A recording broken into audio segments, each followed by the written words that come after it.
All right, everyone. I think we are live. Good evening, guys. Just start a real quick video here before we start the event today.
Okay, guys. Good evening, everyone. We are here live now with the 11th session of the SPE Web Talks. I'll leave now to Pedroso, who is our SPE Brazil section president, to give you the warm welcome today. Good evening, everybody. Very few words. Welcome. And I would like to thank Patrício, Oscar, and Rob for sharing his knowledge. It's a very interesting issue. Digital twins is really a very hot issue today. So we will have a very good webinar for sure. Thank you for coming, and thank you for your disposition to be here. I will pass the word to the YPs. Rodrigo, would you like to say some words?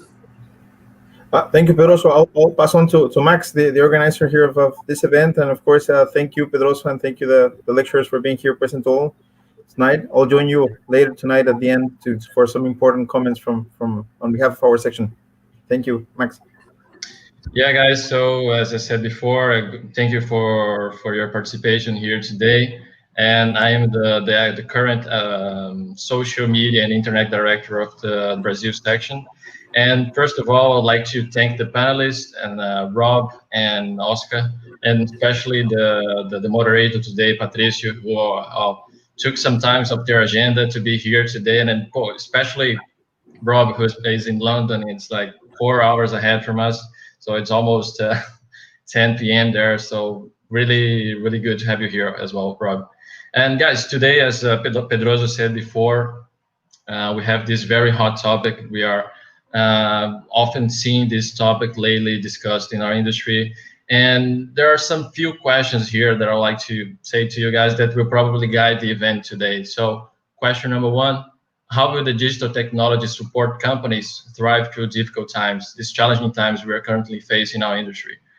Second question, how does the digital twin apply to other industries despite oil and gas? And for last, how can we maximize asset performance through digitalization? And that's our theme of today. And of course, I'll leave to the panelists and the moderator later on to conduct this event. But I would like to read a short bio from Patrício, who's here, the moderator of the event. So Patrício Panichelli is a petroleum engineer with a production technology background and around 10 years of experience. He currently works for Shell as a production technologist for the BMS-11 assets Tupi in Iracema. Before working for Shell, he worked as a technical sales consultant at Halliburton, where he developed smart well surveillance systems for deep water assets and helped design other digital solutions for the production market, including well surveillance to government compliance. His career started in 2011 as a petroleum engineer at a consulting firm in Argentina, where he used integrated production models to provide production forecasts and debottlenecking of oil and gas assets in Latin America and USA. Patrício, thank you, and I'll leave the event for you now to conduct. Okay, Max, Rodrigo, and Pedroso, thank you very much for the introductions. As they already mentioned, the topic for today is very interesting, is the digital twins in the oil and gas sector. For today's webinar, we're going to have this small introduction. Then we will going to have presentations from Oscar and from Rob. It's going to do a small presentation of about 20 minutes each. Then we'll do a brainstorm between the three of us and finally open for questions. So whenever you have a question, please put it in the comments and we will pick them up at the end. Okay, so with no further ado, I will introduce the two panelists before starting with the first presentation. First, I'm going to introduce Rob Kennedy. He leads Wood's digital twin program, which is focused on enabling Wood's clients along the energy and built environment markets to reduce their total expenditure across the asset lifecycle by applying digital twins to raise asset productivity, reliability, and performance. With background as a mechanical engineer, Rob spent a decade in a variety of delivery, project management, operations, and technology development roles, primarily in the upstream sector. Over the last number of years, he has led numerous digital transformation initiatives, defined and implemented digital strategies, and overseen complex software development projects. So, Rob, welcome and thank you very much for being with us today. We know it's a little bit late for you, so it's a double effort from your side. Thank you. And also, Oscar Julián Peña Piraneque. He works as technical sales consultant for the reservoir and production operations in Landmark and Halliburton. His experience counts with 6 years in oil and gas industry, including experience on reservoir and production management, field well testing operations, numerical reservoir simulation, digital solutions for oil recovery improvement, and integration of subsurface and production systems. His academic background is a Bachelor in Science for Petroleum Engineering at Universidad Industrial de Santander, and he has a Master's in Petroleum Engineering and Reservoir Management from Unicamp. He is also a PhD candidate at the same university. So, Oscar, also, thank you very much for being with us today. Rob, good afternoon or good night for you. So after these short introductions, I think we can move for the first presentation. As mentioned, Oscar will go first, then Rob will go second, and we'll have a chat, the three of us, later on. So Oscar, floor is yours. Okay, let me share my screen. As soon as you're seeing my screen, please let me know, okay?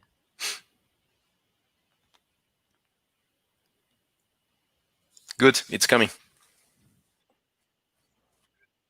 It's coming. Okay. First of all, thank you, Patrício. Thank you, SPE Brazil section, for the invitation. So here, I'm going to talk about something very high level about digital twins, about the reservoir and the production areas. That is my main work and focus here in Halliburton. Because we have some kinds of digital twins, so we can find several digital twins spread along the entire life cycle of an asset. So you can have a digital twin from the G&G area, for example, from the reservoir area, the production area, and I'm going to show you how these digital twins can be connected and can be communicated each other in order to obtain some insights and the main purpose of this webinar, that is the asset performance in it. So I'm going to tell you what is happening here in Landmark Halliburton. So I prepared this agenda for you guys. So I'm going to talk about a safety moment. So we have here in Halliburton a policy about the safety. So I'm going to show you some brief safety moment. I'm going to talk about the oil and gas industrial objectives that all our clients and all the operators are looking the same thing that is going to be shown. And next, I'm going to talk about the digital twin itself. So the concept, some attributes, how to identify what is a digital twin itself. Some examples here in Halliburton that we already implemented around the world. Conclusion, I'm going to pass the word to Rob.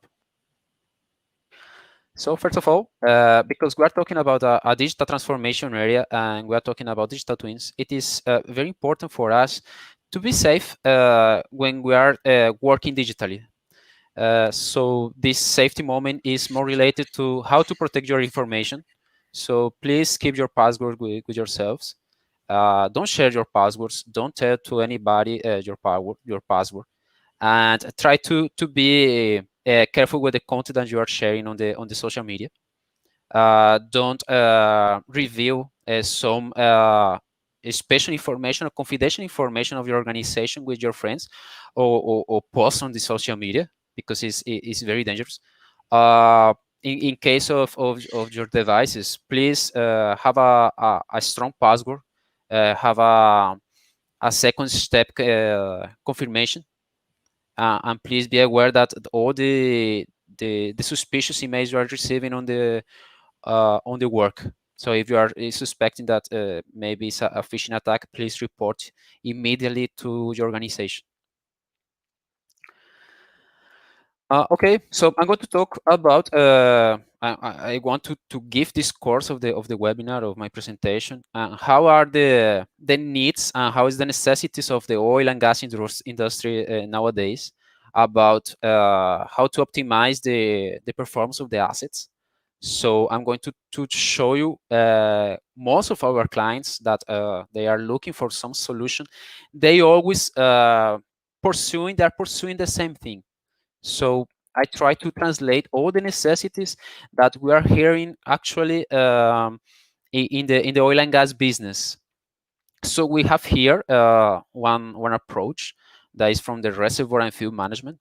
So we have here our clients. Okay, I want to improve my revenues from the assets. Other client says, okay, I want the maximization of the recovery factor and increase or maximize the production of my assets or my fields. Another client says, okay, but at the same time, I want to minimize my costs. And at the same time, I want to increase the operational efficiency. So if, as you've seen, these topics are not isolated. So for example, if you want to grow the revenues from the assets, you have to keep in mind these three other factors. So in order to increase your recovery factor, you have to be at the same level, reducing your cost, and at the same time trying to improve as high as possible the operational efficiency of the assets. So what's the way that we can achieve this parameter is about the reservoir and how we characterize the reservoir. And the second one is about production operations. So the client says always for us, okay, I want to improve the revenues from all my assets and all for my fields by increasing the production. Maybe I want to increase the production capacity on my fields. I want to produce more oil. I want to produce more gas, and I want to increase the exporting sales. So if we can analyze these two approaches, they are very close one each other. Why? Because one is about the knowledge about the entire asset. So how we can characterize in a correct way and an accurate way the reservoir. The second one is how we create some dynamic model, and I'm going to show you the difference between a reservoir simulation and a digital twin approach about the reservoir. So that's true that the dynamic model and the reservoir simulation model is the first step to afford that. And how we can use this characterization and these models to improve and to build some production strategies and management that guarantee these gross revenues from the assets. What about the production operations? So we are talking one each other. So from the reservoir, you have some amount of energy that's available to be produced, but we have some back pressures that the production system is imposing in the reservoir. So we can separate one from each other. So the idea is to put into together. So the idea here in Halliburton is that we are talking two languages. One language from the subsurface and one language from the surface, and we are just putting all together. So the idea is to optimize both worse. So I'm trying to optimize the reservoir. I'm going to optimize the production operations by integrating, by using digital twins. That's the idea of my speech today. So the idea is to represent all the phenomena that is occurring in the assets. So we can divide in several digital twins. For example, we can have a digital twin from the subsurface, for example, the wobble, maybe the facilities, maybe all the downstream area. So the idea is to represent every phenomenon that is happening at a periodicity that is defined by the customer, and how it's changing the physical asset, and how the digital twin is able to reproduce what's happening right now. So that is the idea of the digital twin, and how is the approach of the reservoir and production evergreen models. So evergreen is data. So we can see that all the data that is being collected is going to be processed and is going to be analyzed into the digital twin. So the idea is to provide some insights and some information to the engineers, to the experts, in order to see what is happening in the asset, and try to avoid to be corrective, and maybe why not to be preventive. So there are some, for example, some implementation algorithms that maybe can recognize some patterns of failure in equipment. So it's a good idea to prevent and not to correct all the things that are happening in the field. And maybe make a forecast of what will happen in the future. So that's the idea of digital twin, and the continuous updating of information between the physical asset and the digital asset. So the journey to the digital twin. Sometimes I have heard about why a reservoir simulation is a digital twin. Is that true or is it not? Okay, I have to say no. The journey, because it's a journey, it's a series of steps that has to be followed in order to obtain the digital twin. I'm going to show you the following parameters and the following requisites that a digital twin has to have. So, for example, first of all, the infrastructure and framework. So you have to invest in some infrastructure and IT framework in order to, one, obtain all the data, two, storage the data, and three, treat your data. So it's very important to have all the infrastructure available in order to receive, process, and to obtain information. The next one is to build the digital twin models. So the representation of what's happening in the physical asset is the determination of the digital twin. The next one is to calibrate the data. So you are receiving data near to real time. So the idea is to obtain this data, treat this data, in order to obtain the most valuable data to calibrate your models and see what's happening in your asset. Next one, so if we can connect, for example, these digital twins, we need an orchestrator. So the idea is to, if I have these digital twins built in some or in spread applications, the idea is that I'm able to orchestrate the workflows in order that they communicate one to each other. So the data that is being processed here and what's happening here is going to be traduced and is going to be passed to another digital twin. And this is made by orchestration. So orchestration is needed for doing that. Next one, I'm going to have a screen. It's a visualization, assessment, and control screen. So the idea is that you are able to see what's happening and to follow what's happening in your asset by a user-friendly interface. So the idea is to put all the information that you obtained through the implementation of the digital twin available to be assessed and to make decisions.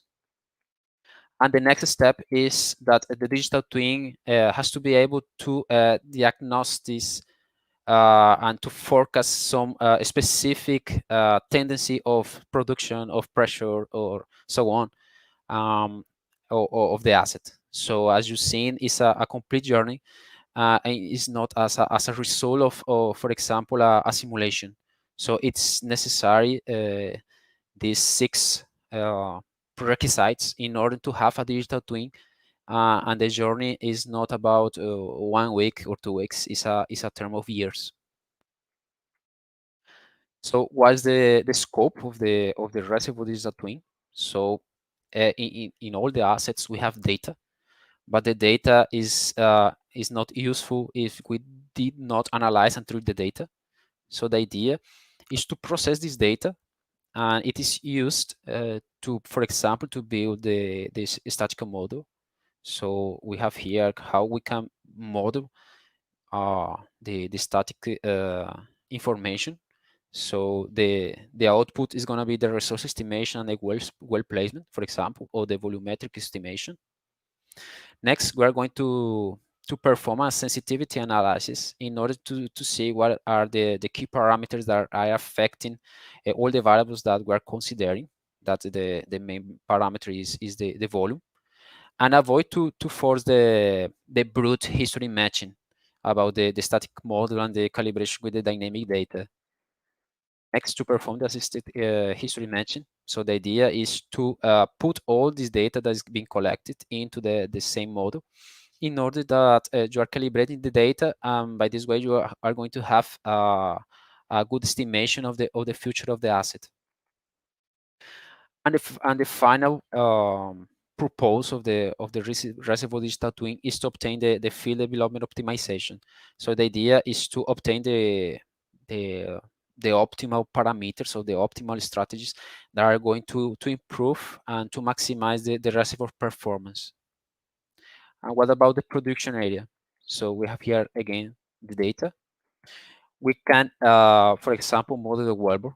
So we can see how it's changing the pressure profile along the wellbore. Why not trying to identify how is the multi-phase flow regimes that they are flowing into the pipelines and the tubulars. So we can do that. Next, why don't to model the equipment? So we are able to model the equipment in the downstream too. The idea is to recognize and to implement some special algorithms of machine learning in order to recognize some failure patterns and try to run some predictive models for equipment failure. And as already said, to prevent to prevent and not to correct. And the final scope is the facilities optimization. So if we are able to model what is happening into the facilities, we are able to optimize them. So the idea is to recognize where are the bottlenecks, what's the probability of an equipment to be failed, and so on. So the idea is to run some scenarios and see what's happening. The idea of digital twin is that you are able to run some what if scenarios. So you are going to assess and to evaluate some scenarios that are going to give you the optimal answer of your asset. Which are the attributes of a digital twin? So we can check here if one digital twin is a digital twin itself. So first one is the accurate description of the phenomena. So first, you have to be able to represent all the components. How is the physics behind the asset? Have to be able to represent the static and the dynamics of the asset. Second one, the digital twin has to be adaptable. So the idea is that is not as a static one. So the idea that is being able to change according with the modifications that were made or are going to be made into the asset. So the model has to be able to reflect the reality into the virtual asset. The evergreen modeling, the idea is that all the model has to be updated every day, or I don't know, real time. So that is mandatory. that always the model is being updated. And if I have an accurate description and I calibrate all my data, why don't have an accurate forecast? So the idea is to implement these digital twins in order to have the production forecast and begin to play with the forecast and begin to play with all the configuration of the assets. So if I can, for example, increase the injection rate in some wells, or if I select a shock opening in some other wells, what's gonna happen? So that's the idea. If I'm able to have a digital twin that is going to represent in the future what's going to happen, so I can run some what if scenarios, and I can turn in these properties and turn in these parameters in order to have the optimal response. Which are the benefits?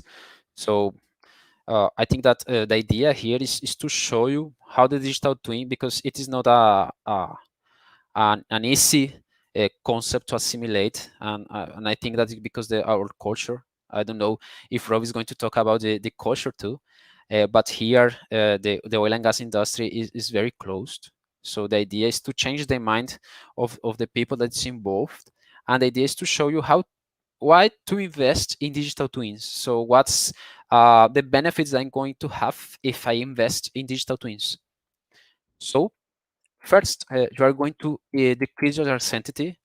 So the idea, if you are having all the representation of the models and you have all the data that is being calibrated, so you are going to decrease uncertainty. So you are going to be able to represent and to know your asset. So the value of information can be assessed, and you can quantify the risk. So your decisions are going to be better. That is the second point. So if I know my asset, I'm going to take and to make the right decisions because I know the assets. And the idea is to put the digital twin into your service. So avoiding all these routinary activities that are going to spend so much of your time without any revenue activity itself. So the idea is to reduce this manual and hard work in order to facilitate to people who is going to take to make a decision to put the right decision into execution.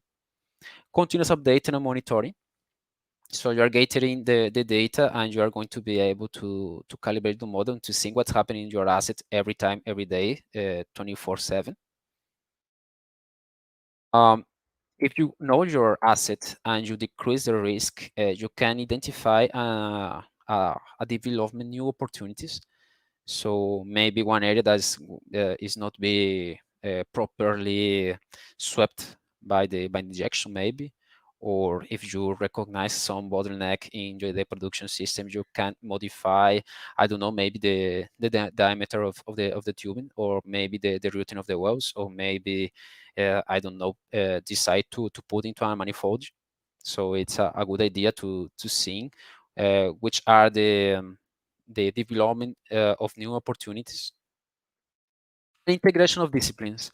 So the idea here is that all the teams talk the same language. The idea is that the reservoir engineer is talking with the geophysics and the geologist and the petrophysics, and at the same time that the reservoir engineer is talking with the production engineer, and so on. So the idea is to manage all the entire asset as a one. As it's really difficult to do that, but here in Halliburton we're investing that, and we are confident that we are going to change our mind. And the idea is always have the evergreen model. So I think I'm finishing here. I'm going to talk about some examples that we have here that all the Halliburton digital solutions that were implemented around the world. So I brought here the KWIDF, that is the Kuwait Integrated Digital Field that were implemented in Kuwait. So if you have time, please go to these two papers that they explain how was the work that was performed there. So the challenge was that we have more than 1,200 wells with several artificial lift systems. they were implementing a water flooding process, but it wasn't very effective. So they are experimenting some low recovery factors, some increasing water cut, and they don't have the idea what was happening in the injection and the production patterns.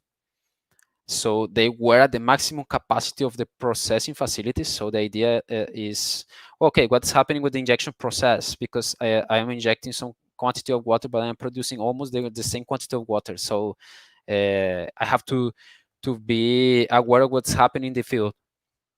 They have some manual operations. They spend too much time about non-productive and more related activities to revenues. And they have a lots of SPE failures. So the pumps were always failed. And they have a suboptimal well routing. So the idea and what was created was a digital twin, were created, in fact, two digital twins.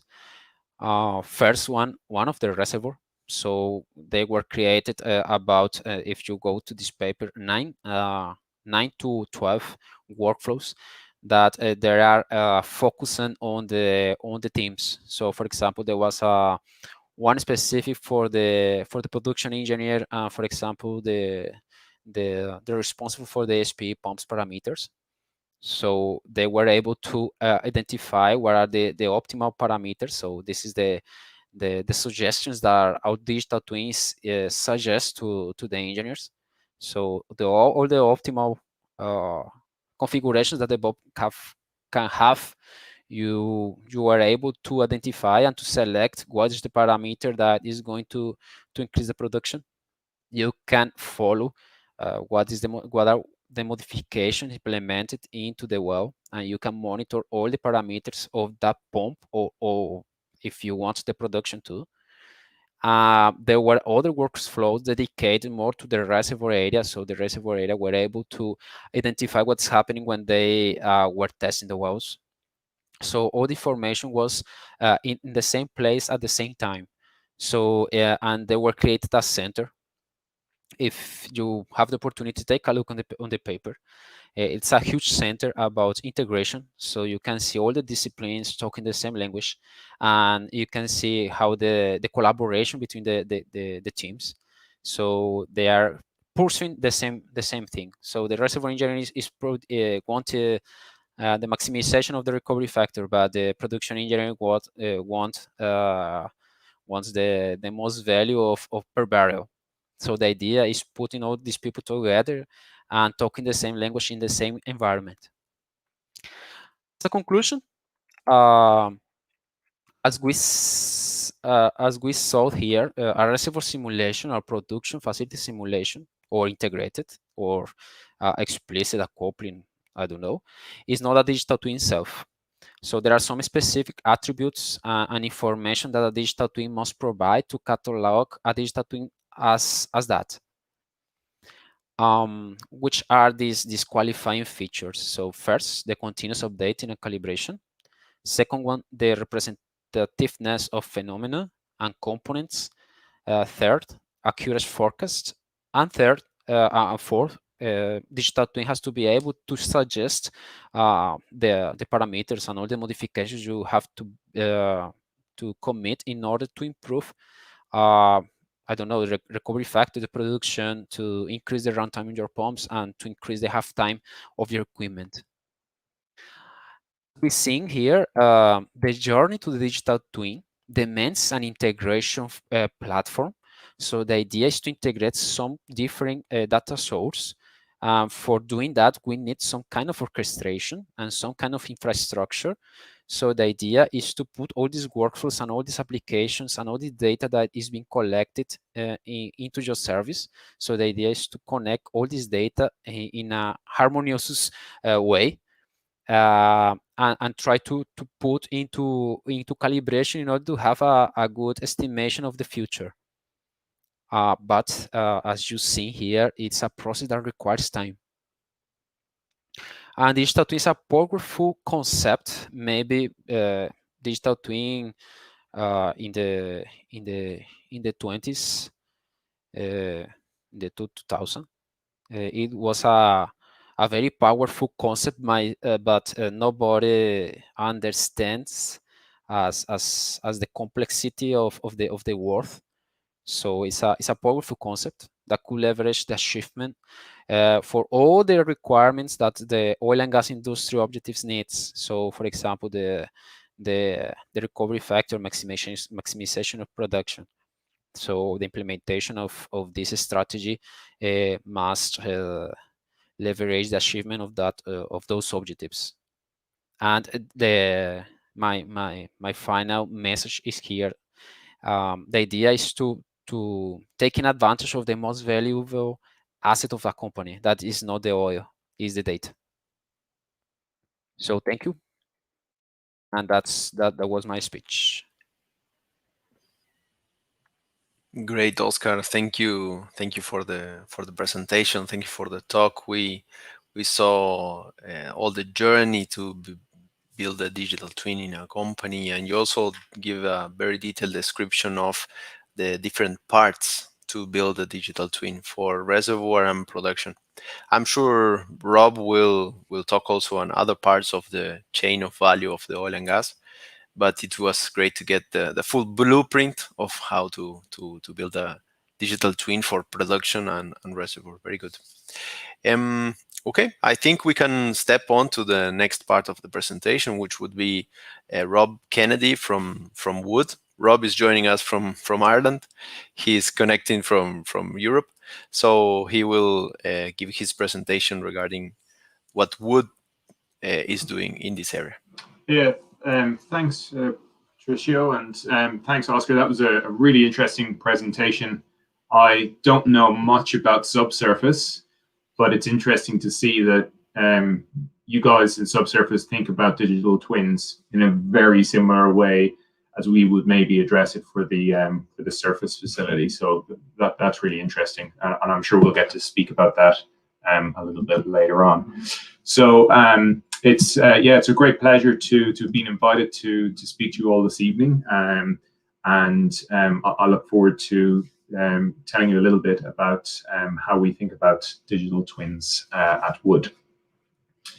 So I wanted to start, as been referred to already a few times, digital twins are very much a bit of a buzzword at the moment in the industry. So I wanted to start by providing you with a definition of what it is that we actually mean by a digital twin. I think Oscar actually touched on a lot of this already, but I'll maybe give it a slightly different flavor for the surface facilities. So I think the essential bit here is that a digital twin, it's a group of connected systems that provide a virtual representation of a physical asset, or it could be also of a system or of a process right through the life cycle of the asset. And it should be able to provide the user with a view into the history of the asset, as well as the current state of the asset or the current performance of the asset, as well as looking at predictions of the future state. And as Oscar touched on as well, it should enable the user to investigate potential what-if scenarios. And the important thing here is that really to maximize the value of a digital twin, all of this should be available to the user within a single unified interface, so that all this rich tapestry of data is able to be looked at together, because that's where all the value arises from. So when it comes to looking at digital twins, we really think of digital twins as providing value across the full asset lifecycle. And the capital expenditure for surface facilities, so that's your platforms, onshore plants, typically can be as low as maybe 20% of the total lifetime expenditure. So that leaves 80% maybe of the expenditure happening during operations and maintenance. So if you see the iceberg on the right-hand side, your capital expenditure perhaps is the tip of the iceberg, and the operating expenditure is what's below the waterline. So there's clearly an opportunity to optimize the capital phase of a project, but there's significant more value to be unlocked during that operating phase. And I think the opportunity here is to apply that digital technology right from the start of the project, but that will deliver the value right across the life cycle, and enable the operations, asset, and the people working on the asset to operate as efficiently as they can, improve productivity, and increase the operational efficiency. So one area, particularly with surface facilities, that we have found, say, over the last decade, is that during the project phase, we're often using the integrated engineering systems from the likes of Aviva and Hexagon to design our onshore facilities or our topside facilities. But often the digital engineering models that we create really don't get updated from the as designed condition. In some instances, maybe they will be updated to the as built condition, but really it's quite rare up until very recently that those engineering models and 3D models we have and all the data that we hold about a facility would actually continue to be updated through the operating phase. And that's clearly a big lost opportunity, and one that we're trying to address at the moment. So at Wood, we think of digital twins and digital twinning of assets really falling into one of three scenarios. And really they capture distinct requirements that we have for digital twinning at various stages through the asset lifecycle. The reason we think of this in three different ways is because we, in an ideal world, will get involved to build the digital twin right from the early stages of the design, from maybe a pre-FEED stage. But there is a lot of operating facilities out there and a lot of existing facilities that are being upgraded. So it's important that we're able to deliver value regardless of what phase in the asset life cycle we're dealing with. So the first of the three scenarios really is addressing a new build asset.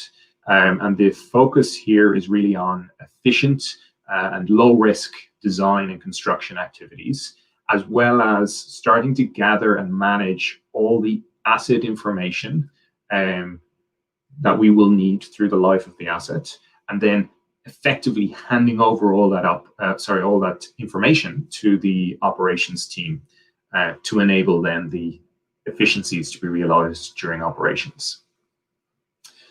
The second scenario then deals with an existing operating asset, but where there's a significant modification or addition happening to the asset, and there is a capital project in execution on that asset.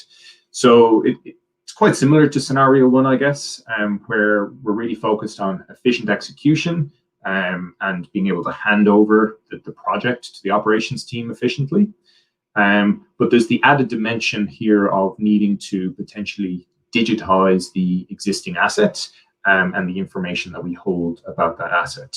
And digitizing that information is crucial because it enables then the as-is condition of the asset to be really well understood, so that when we're designing the new bits of the asset, we're able to integrate them very efficiently.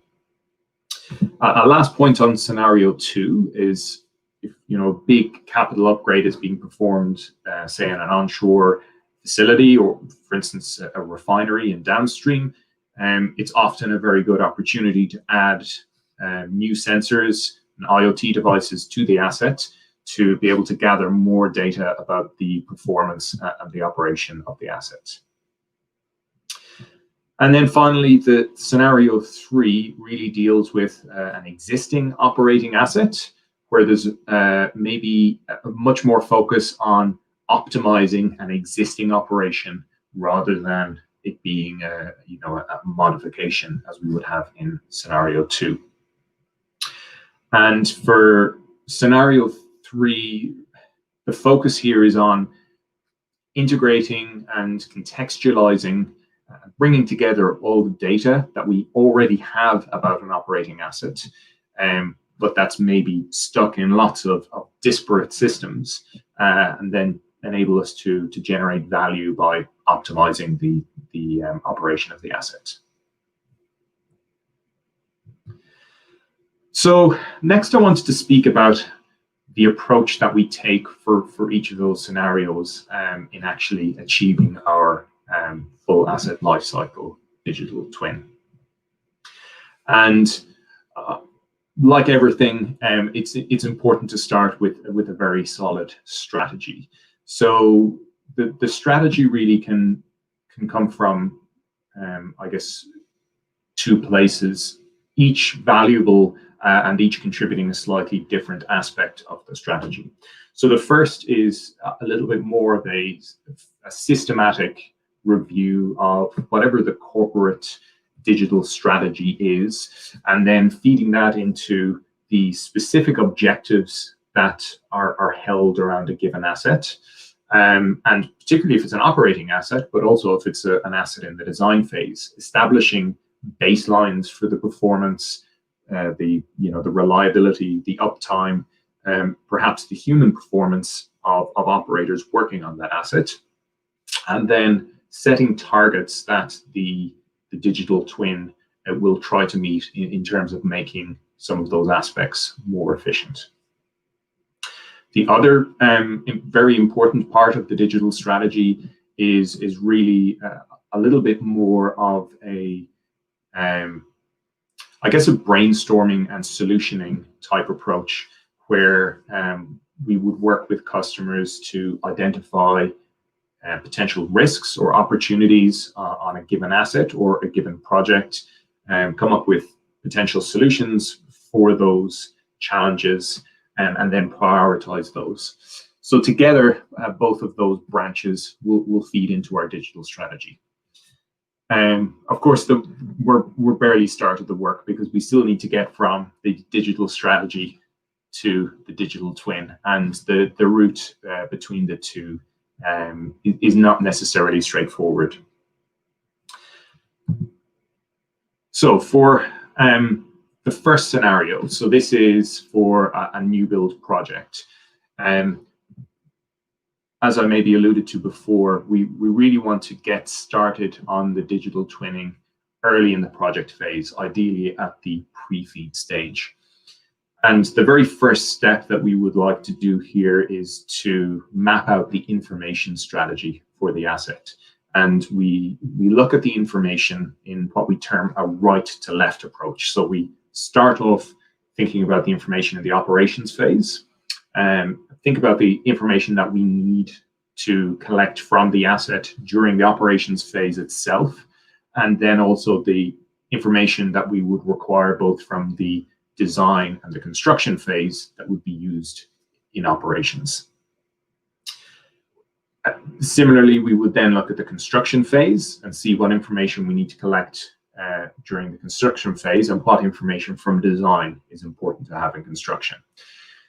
And by doing this, we very quickly build a picture of the data and information that we will need to gather and house for a particular asset. That then enables us to come up with the, I guess, the systems strategy, which outlines the various technology systems and the infrastructure and the architecture that we need to deal with the different types of data. And we generally will group these into engineering systems, which are primarily design-related systems, information management systems that will typically deal with asset information, construction and commissioning systems, which will deal with things like completions. It could deal with 4D and 5D planning, for instance. And then finally, the operations and maintenance systems, which can deal with everything from planning and making work ready to be executed, for instance, offshore, as well as looking at how you can empower workers that are operating on a platform by providing them the information they need through connected devices. Once those systems are in place, we then have what we term our integrated delivery systems, which pull together and integrate all the information from the various aspects of the operation, of the project that happens through the project phase. Moving on to the second scenario, where we have an existing facility, but we're undertaking a big capital project on that facility. And actually, this is a very similar approach to scenario one. But because we're starting with an existing facility, we need to do a gap analysis up front to understand what systems are already in place, what data do we already hold about the asset, and that will then feed into an information strategy for that asset. It's also important to digitize the existing assets, so that would look at perhaps doing laser point cloud scanning of the physical assets, maybe photogrammetry as well. We'll do document scraping to pull out tag numbers from maybe existing PDFs or maybe even paper copies of documents and drawings. And we may also need to do some level of 3D modeling if there isn't a 3D model for the asset. All of that combined will give us a picture of our as-is asset information.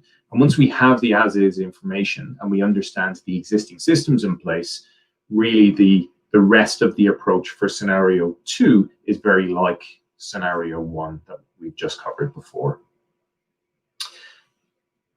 If scenario one and scenario two are quite similar, well, scenario three, where we're dealing with an existing asset that's operating and we want to optimize the asset, this is completely different entirely. And what we find is for any asset where there's a capital project going on, so that's for scenario one and scenario two, there is generally a very long lead in where, if we're getting involved at pre-feed stage, we maybe have 4, 6, maybe 7 or 8 years until we actually start up the facility and hand it over to operations. So we've got a very long lead in and a very traditional way of executing the project in a very systematic and sequential manner. Once we're in operations, we have a live facility that's operating, and we don't have that luxury of that nice long lead in. So we're very focused on delivering small amounts of value in an incremental fashion and delivering them very early. So we use an agile delivery approach where we focus very much on the users and the issues that the users have or the opportunities that users see, and we try and put tools in their hands that help them to deliver value. And this is very much an incremental approach where we just continuously identify new opportunities and deliver the value until we get to a point where we've got the full asset lifecycle digital twin.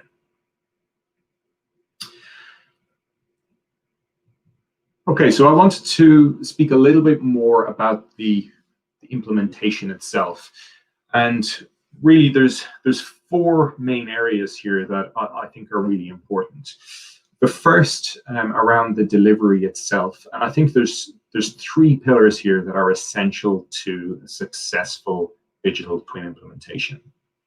First, you need to start by setting the right strategy for the asset, pulling in using that right to left thinking to understand the information, and then putting the right systems in place to deal with that information. And also having some very clear objectives in terms of what it is that we're trying to achieve by implementing the digital twin. The second pillar really is that you need to have expertise in the domain that you're dealing with. So it's sometimes done where a technology company will come in and try to build a digital twin for an operating asset, but maybe without the understanding and the context for maybe how various systems or different types of assets operate and the challenges that they bring. So by leveraging the sort of existing domain expertise, we really feel that you get a much better understanding of where the real opportunities and the real value lies by implementing the digital twin. And finally, it's possible to go and, you know, buy a full digital twin from a technology company that will do and address maybe a significant number of the use cases. But we often find that a much more optimal solution can be implemented by taking the best-in-class technologies, maybe from 2 or 3 different vendors. And then it's essential then to effectively integrate those systems as well as the underpinning systems that house the data and that manage the information for the asset. The second piece of the implementation is around the right technology, and I just touched on that before, but there are a lot of very established software players in the market, as well as some smaller disrupting companies, as well as some of the tech companies all starting to play in the digital twin space. And it's essential to understand whose technology is the best solution for a particular asset that a particular operator has in a particular sector. The technical architecture, I guess, of the system is always going to look very different depending on the application. But again, it's essential here to integrate the various technology components, I suppose, into the right solution for the given asset. And the final bit, which is often overlooked, is support. And really, it's not just a matter of implementing a digital twin and handing it over to the project or the operations team. It's essential that we continuously update and manage the information that is housed in the digital twin. We implement processes and procedures to both keep the digital twin up to date, and I liked how Oscar put it, it's that evergreen type of approach, as well as processes and procedures that involve the users using the digital twin. So maybe adjusting established procedures to make them much more efficient using the power of the digital twin. And then the final bit is around people and engagement. It's making sure that people have the right skills and the right training and the right incentive to adopt these new tools. Because without that, we often find it's a very significant challenge for the users who need the tool to actually adopt it. So just before I finish up, I wanted to touch on some of the value drivers during the various stages of the project. And a lot of these I've touched on already, but I want to address them in a little bit more detail. So during the design phase, really, the big opportunity here is to, by conducting your design in an integrated environment and by pulling in all the data that you have about that asset, it's possible to get a more optimized design. And then also to optimize the design, not only for construction, but also for operation as well. The objective during the design phase really is to, even though you're implementing more systems and spending more time and effort gathering all the data that you will gather about the asset, the objective is to not have any significant increase in the capital cost of the asset.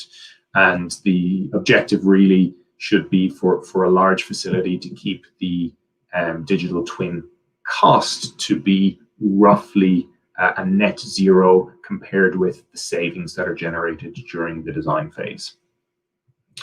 During construction is really where you start to see the tangible benefits of the digital twin. And this could mean that we're able to de-risk the construction by making sure the right materials are on site at the right time, making the workforce on site more productive, and making sure that commissioning and startup goes without a hitch. And if we do that, we're maybe able to achieve cost reductions of between 10 and 20% during the construction phase. And this is, I guess, for a typical upstream or midstream oil and gas asset. And finally, during operations, well, the opportunities in operations somewhat are unique to the given asset and the challenges on that asset. But really, it's all about optimizing the performance of the asset, looking at predictive maintenance to make sure that maintenance is done on the right equipment at the right time, and making sure that the general efficiency and energy consumption of the asset is minimized. And the opportunities here are potentially very significant, and up to maybe a 30% OPEX saving. So just as I finish up, I just wanted to flash up 3 case studies, really translating that sort of more theoretical value discussion into something a bit more tangible. So these are 3 projects that have either just completed or are currently working on across the energy and the built environment sector.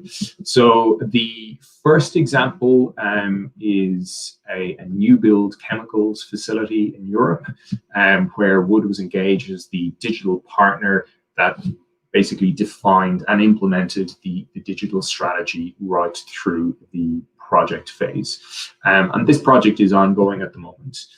But the objective here is to really achieve that ideal that I just flashed up on the previous slide of a very small, if any, increase in the capital investment, generating significant savings during the construction and the operations phase.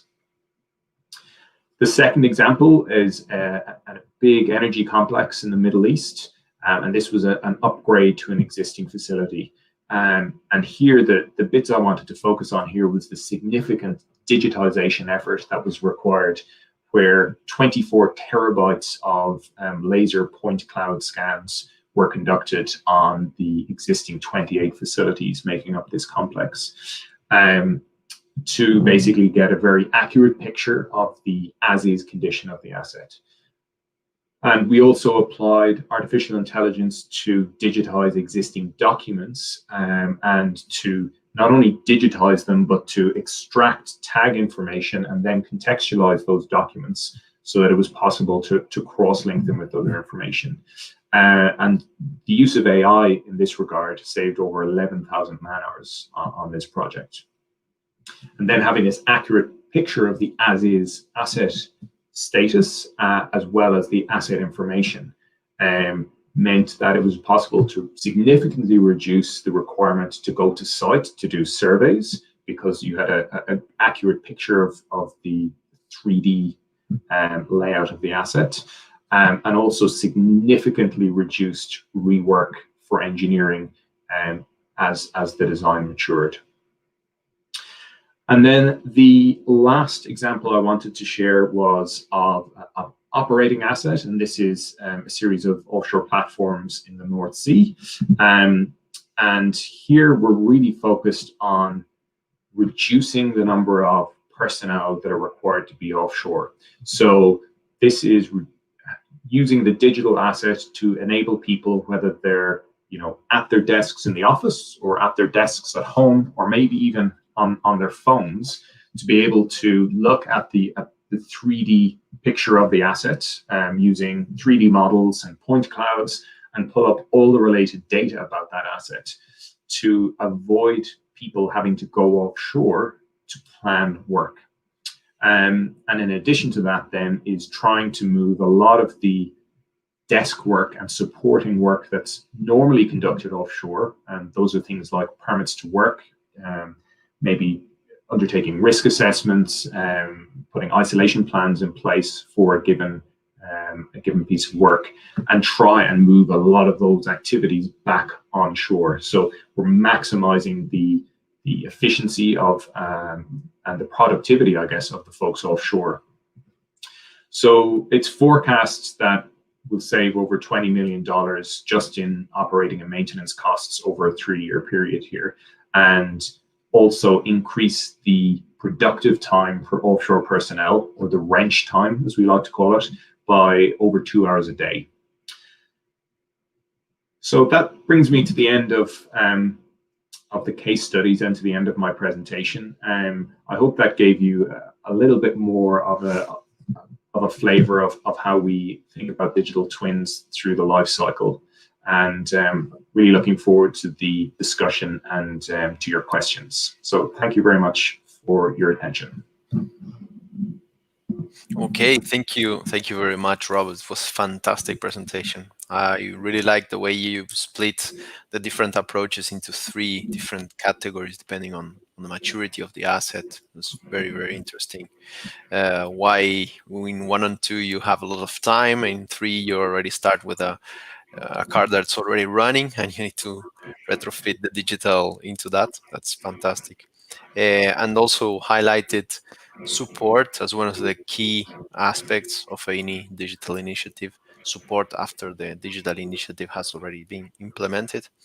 The value drivers, and in particular, the 3rd case study was very interesting on gaining 2 hours of work time in offshore assets. That's fantastic. That's fantastic. It's the key bottleneck in any operations offshore is man hours. So 2 hours is a lot. Yeah. Very good. Great.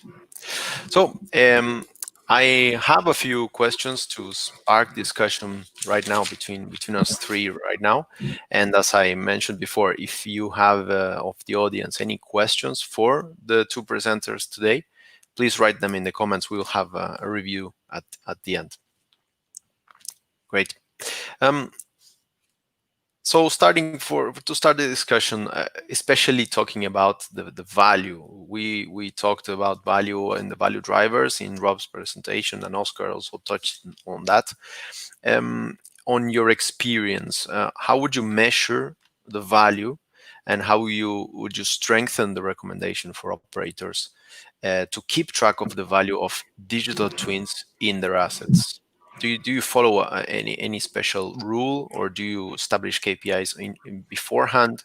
How is it that you go around that?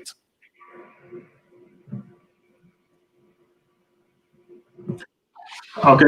Yeah. So Go ahead. in my experience, it's a very difficult topic, Patricio. I think it depends on the outcome that you're trying to achieve, and it also depends on the point in the life cycle, I think. So during the design phase, we see now that it's much more accepted by operators that we do our engineering in the digital space. We gather all our information that we need for the construction phase. So I definitely find that the requirement to prove and articulate the value in the design phase is probably reduced over the last few years, because it's just accepted. In the operating phase, completely different story. And again, it depends on exactly the problem that you're targeting. So if you're targeting a maintenance problem, it's sometimes that can be quite tangible, because we have really good information from our SAP or our Maximal system, the number of work orders we have coming in, and the amount of time it takes us to actually execute those work orders. So we can put some very clear KPIs in place. But there are other aspects and I've probably picked the most easily measured example in maintenance, because a lot of the other aspects of the work that is done offshore is very difficult to measure. So we, in some cases, need to have a little bit of faith that it will bring value. And in some cases, some of the larger operators who are very strong in digital transformation just know that this is where that they need to move to be, a much more efficient operator. So they just kind of accept it. But it's a real challenge in the operating phase, for sure. It would be like the leaders of the way. they don't get into much KPIs. They just know the ways ahead. Well, yeah, I think they still can do, but yeah, look, it very much depends on the situation, I think. But I'll highlight again, I think the operating phase can be a real challenge. Okay, as Rob said, okay, it's very difficult, and it depends on the stage that you want to show your client the value. And it's difficult to convince some oil and gas industry that they are talking only in barrels.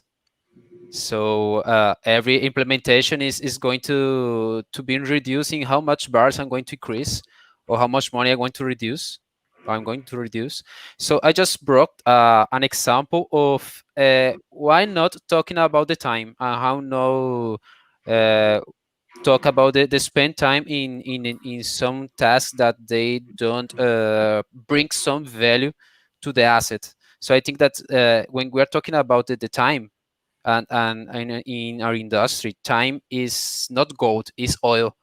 So I just bring some KPIs, and the idea that Rob said, okay, is fantastic. But the idea is how to design those KPIs in order to obtain the desired value of the digital twin. That's another question, because it's very difficult to understand and how to deliver value if you don't understand what the client wants. So the idea is to perform a design of those KPIs in order to demonstrate that the implementation you already made is going to solve the requirements of your client. So if I can share my screen one more time, I'm going to show you this specific topic.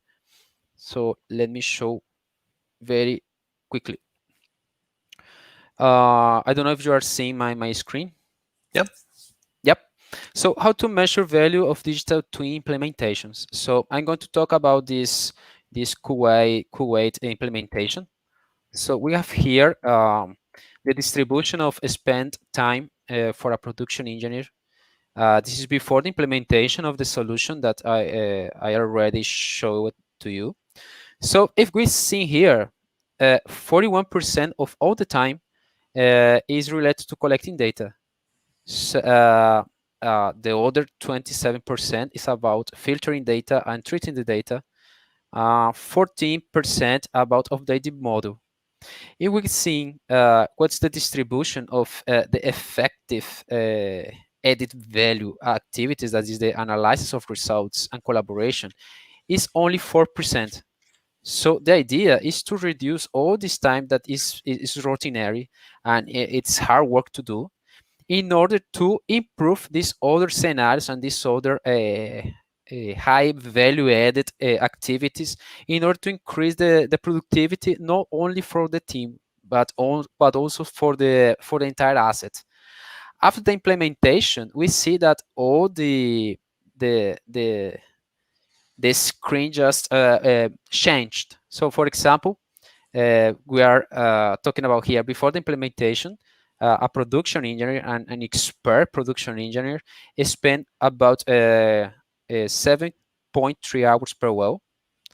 So if we traduce into wells per day, he was able to analyze 1.1 well per day.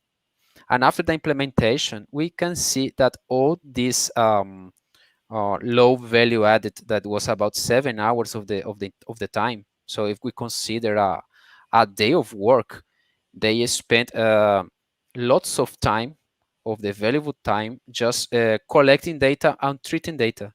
So if we are able to implement this kind of digital twins, and as Rob said, about to automate some workflows, we are able to reduce this time of the low value added. So we passed from 7 hours collecting data, filtering data, and updating the model, to just 5 minutes, just only for considering automation. So the idea, we see even that the results are very similar between the implementations from that Rob showed us. And this implementation about the reduction of the 90% almost of the time that was spent in a certain activity. And this is time.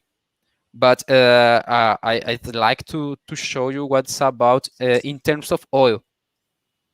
For example, we have here 1.1 numbers of wells per day. So we have here in Brazil two environments. We have one of the offshore and one from pre-salt.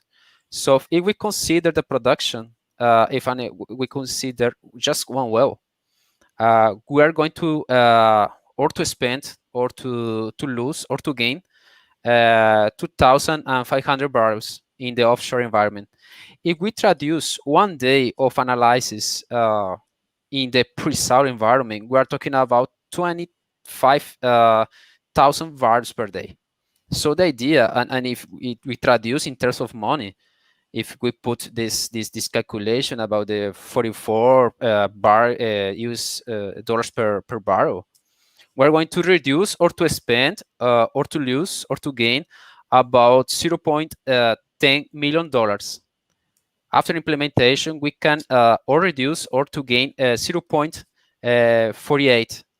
But the scenario is completely different in terms of pre-salt environment. So 1 day of analysis is going to delay or is going to reduce the revenues in almost $1 million per day, or almost to $5 million. So the idea is here is to show you that the KPIs that you're going to show to your client depends on the purpose of the digital twin. So if you want to optimize the production, it's a good idea to show them how much barrels you are going to save or you are going to avoid to lose. And if we're talking about a project management team or the high level of a company, it's a good idea to show you the numbers of time that you are going to reduce because of the implementation of some kind of automation and some kind of suggestion that the digital twin is going to give you. So that's my point. Very good, very good. Yeah, and it ties perfectly with what Rob also mentioned on gaining time, taking away the non-productive part of the job.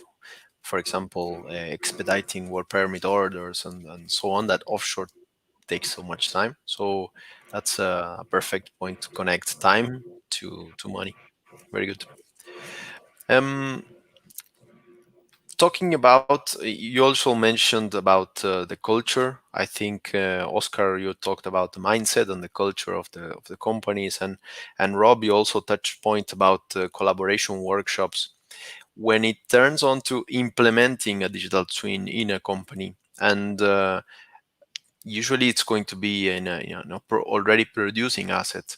And in particular, one of the questions of the audience was related to mature assets.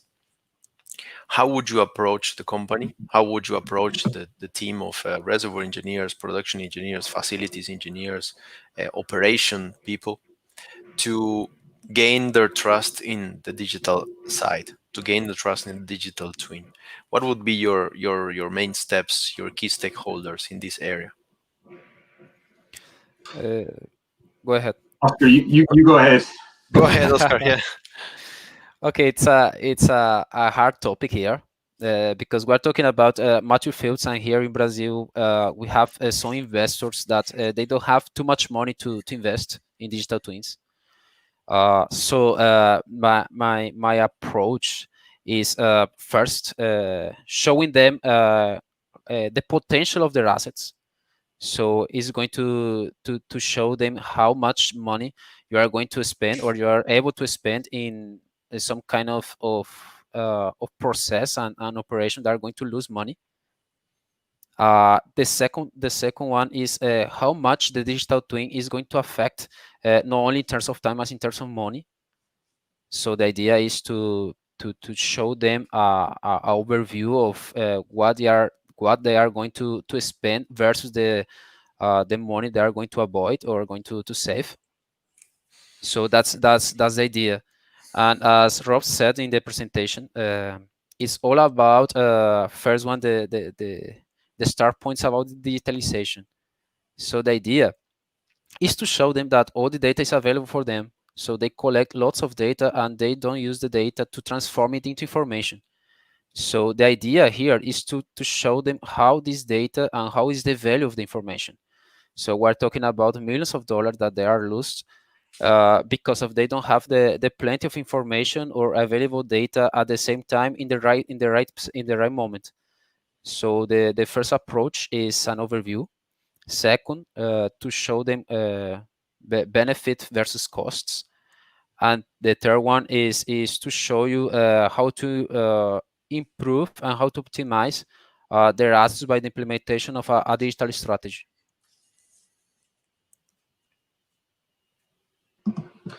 Yeah, I think that you're dead right there, Oscar. I think the other bit that I would add around mature facilities and particularly around the approach is, I think you articulated very nicely. There's often not very much investment available. So I think, as I covered in my presentation, you really need to take an approach where you're delivering small bits of value. And I think the key bit for me in an operating asset, you need to understand what it is that is the biggest challenge that they have. And it's often something very simple. It could just be something as simple as they've got a massive maintenance backlog and they're always behind in maintenance, and that's impacting reliability. Well, that gives you a very clear focus to go and focus on. Once you solve that problem, you can move on to the next. But I think it's extremely important not to try on an operating asset, and particularly on a mature operating asset, to deliver everything to everybody. You need to focus on a small, really effective bit of value initially.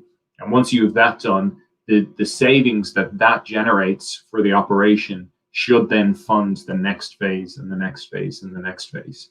And the other bit of your question, Patricio, around the stakeholders and how you get the buy-in. So I think it needs to come both from top down and from bottom up. So I think it's essential that the senior leaders in a region or for a given asset are 100% supportive and bought into what you're doing. And then as well, in terms of actually understanding the operation and understanding what the users need, it's about engaging that group of users that you're targeting. So if that's maintenance personnel or production personnel, and understanding what they think they need to make their life easier, because they do this every day, 12 hours a day. They know a lot of the challenges. And the really interesting thing is often what the leaders think the challenge is and what the people on the ground think the challenge is are completely different. So yeah. Yes, that usually happens. That's a very good point. Top down and bottom up at the same time. It's the best approach. Yeah, and that's true. I want to add something that Rob said. Yeah, of course. The idea that Rob said is the approach that we made here too. So the idea is to seeing what's the most valuable value that you can add and to focus on this value. So you are going to put of all the entire reality of the asset, you are going to put just one point, one specific team, and you are going to show you the added value. By this way, you are going to show them how to optimize. If you are able to optimize this isolated point, isolated spot, you are going to increase. They are curious about, oh, if I was able to optimize this kind of point, how much and how long I am able to go on. So it's fantastic, and I agree too. Yes, definitely. What's the 80-20? What's the 20 that gives you the 80% of value? That's the key. We usually in this type of SPE for young professional talks, we have a lot of young people joining the call, and usually some people out of the universities, early graduates, and in that sense, they are coming into an industry that's moving on this path, right? So, in your views, which are the key skills for this younger generation of reservoir production facilities engineers that are joining the assets? What are the key skills, in your opinion, for these people to make them more interesting for the companies under this circumstance of digitalization? I think one bit that never really gets highlighted is it's essential that we retain the domain expertise, whether you're a reservoir engineer or a mechanical engineer. We need to retain the core engineering skill sets, because without that understanding, it just becomes, we run the risk of the machines making the decision. We don't want that. But at the same time, I think there are a lot of digital skills that folks coming out of university already probably have, but to understand about databases at a high level, to understand some level of programming, and you don't need to be a whiz, but you just need to have an appreciation often. And then to be able to use the same thing that engineers and professionals have been doing for decades, which is problem solving. But the problem solving maybe happens less from first principles and maybe more from data. But a lot of the skills, I would argue, are very similar.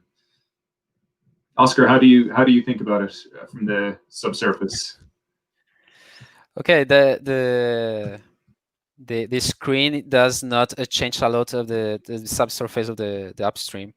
So I was looking for some of the best high-paying jobs of the future. I'm going to share with you the source.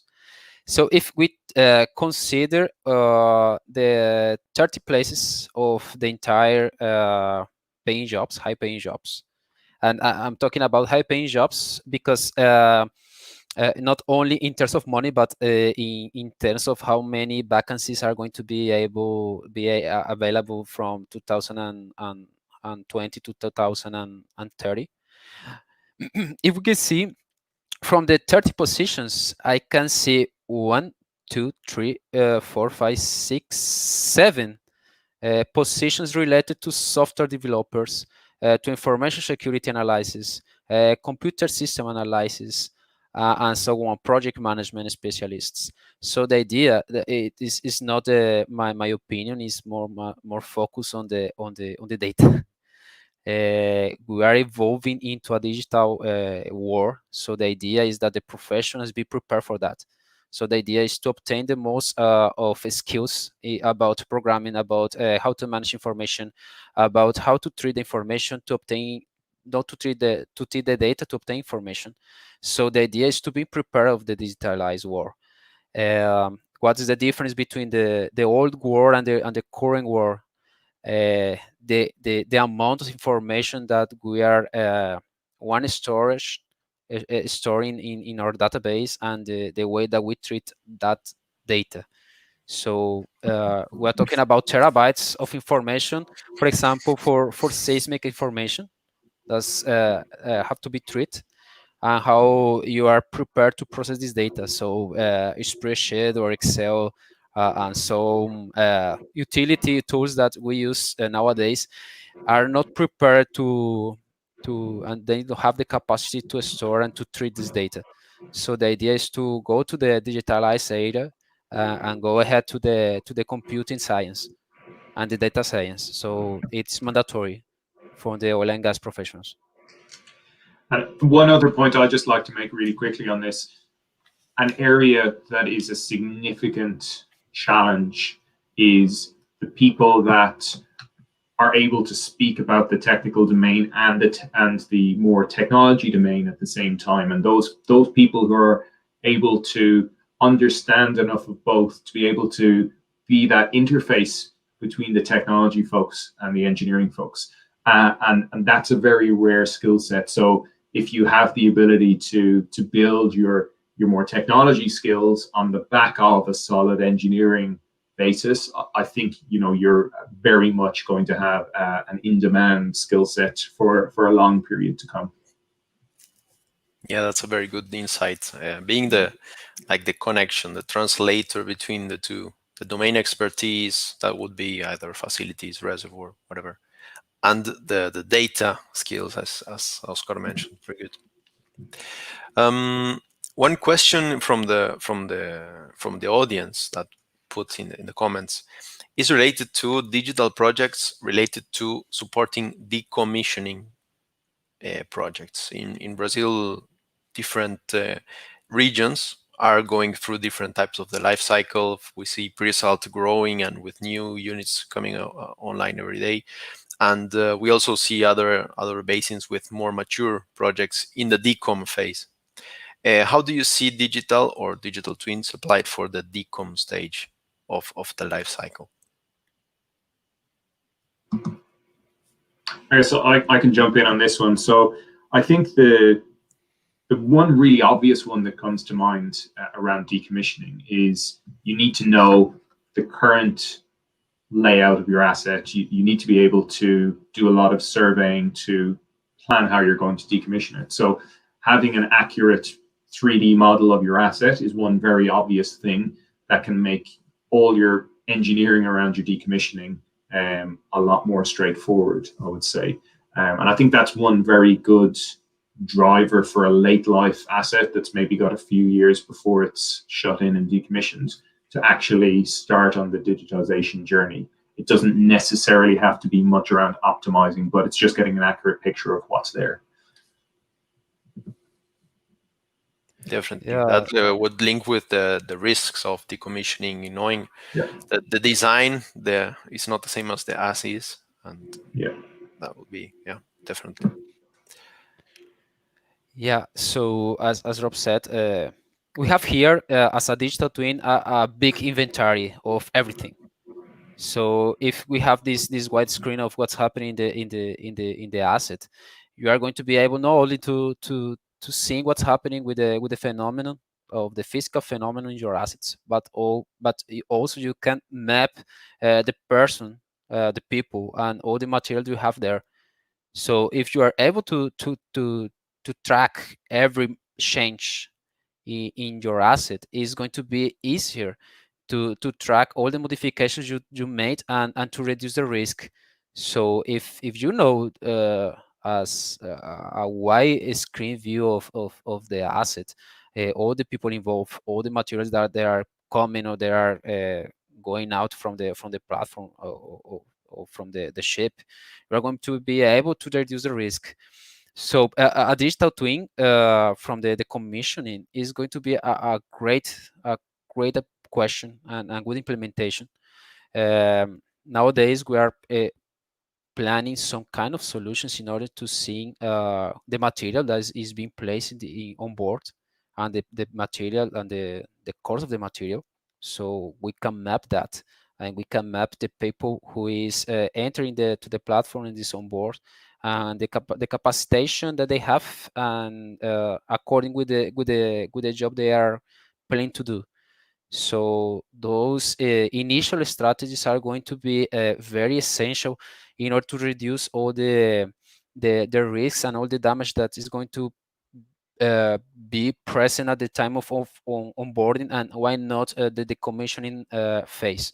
So I think that's a good and a powerful tool to be implemented in order to reduce that risk. Great points, Oscar. Yeah, great points. Thanks. I think that we were able to cover lots of points regarding digital twins for oil and gas, and also for other applications, as Rob presented. We had the two presentations from you. We had a small discussion, including the questions from the audience. Guys, do you want final 2-3 minutes as conclusions for the webinar before we end?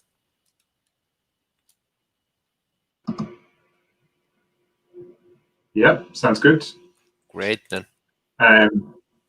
So, yeah, I guess, my conclusions and my reflections are, as I said before my presentation, I was really interested by Oscar's presentation and learning a little bit more about subsurface, because I think even though it's a very different technical domain maybe to surface facilities, the challenges and the success factors and the opportunity all sounds very similar. So I think that's really interesting. And I think, I've probably said this a few times, but something that I feel really passionate about is we need to retain our domain expertise. That enables us to build better digital twins that enable our technical professionals to do their work more effectively. And we don't want to hand over all the control to the machines, and we don't want to hand over decision making to the computers. We need to retain that level of control, at least in the short term. Maybe in 5 years it'll be a different story. And I think the other bit is that it's essential, regardless of what it is you're trying to implement in the digital twin, that it really comes back to people and making sure that the people who are going to use the tool, your users, are you understand their challenges, you understand how they need to use the tool. And really that's where a lot of the risk lies, that your users don't adopt or that they don't get the value that you really need. So that needs a lot of focus. Okay, my final remarks. So as Rob said, we are pursuing the same thing, but in different stages and different approaches. So as I already said in my presentation, the idea is to put all these digital twins together in order to optimize the entire asset. So we are talking about the subsurface and the surface. So the idea is to have the holistic view of what's happening in the asset in the entire as an entire one. So the idea is to put all this together in order to optimize. So if I was able to optimize what's happening in the subsurface, I'm going to translate it to how much capacity I'm able to have and how my equipment is available in order to receive this amount of production. So I think that we are pursuing the same thing. We are pursuing saving costs. We are pursuing the maximization of the asset performance. And in terms of the oil and gas industry, we are talking about how many barrels I'm going to produce a little bit more by the implementation of the digital twin. But unfortunately, it is not an easy way and an easy journey to go into. So the idea is to be prepared. The idea is to first have all the data traduced into information, have all this environment into a collaborative one. So the idea is to break those silos. So for example, that the reservoir engineering is only related to reservoir engineering and the production one only from downstream. So the idea is to break these silos in order to have this communication, because we are pursuing the same thing. So I think that the main message of my speech is break those silos. Fantastic. Thank you for your final remarks. It was fantastic to count with your description of digital twins applied for the different parts of the chain of value in oil and gas, from subsurface, reservoir, geologic models, wells, and to topsides and facilities, as Rob mentioned. So for us, it was fantastic to have you here. I want to thank you and also open the area for Rodrigo or Max if you want to make any final comments.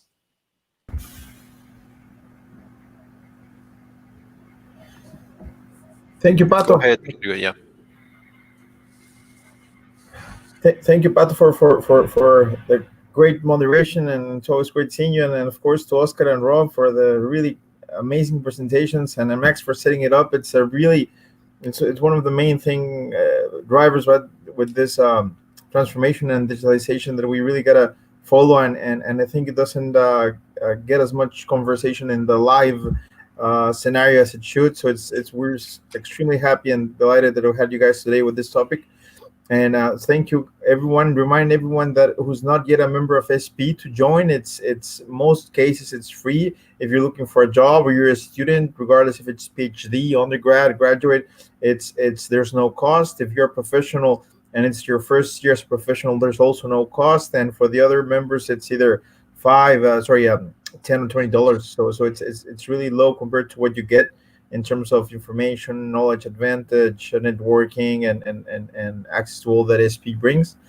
And we'll be again next week on Thursday at the same, not same time. We're going to be back to our regular time at 7 p.m. Brazilian time, but we'll hear on our YouTube channel. And the next topic is going to be really, we got a great topic for you guys. It's going to be on well integrity with Schlumberger. So we're extremely excited for next week. And remember that this live session is being recorded, so it will remain available in our Brazil section official YouTube channel, which you should also remember to add as your channel, subscribe, and you can watch afterwards, or share it if you feel like it. And remember to join us also on our social media. You have the addresses here on the bottom of the screen, and we usually add our events through our website or social media. So thank you, everyone, and thank you, Pedroso, and thank you, Max. I don't know if anyone else wants to add something. No, for me, I think it's great. I think you covered most part of it. Thank you, Rodrigo, and thank you guys for your great event. It was really, really nice having you here today. It was such a learning, that getting to know about these two sideways of the subsurface and the surface side aspect of things on digital twins. Certainly was really groundbreaking for people here. Really good. Okay. Just say thank you very much for your time, for your knowledge. It was a really great webinar. Thank you very much for all you. All right, guys. Ciao, ciao. Bye-bye. Thank you. Bye. Bye-bye. Bye. Bye bye. Ciao. Thank you. Ciao, ciao. Bye.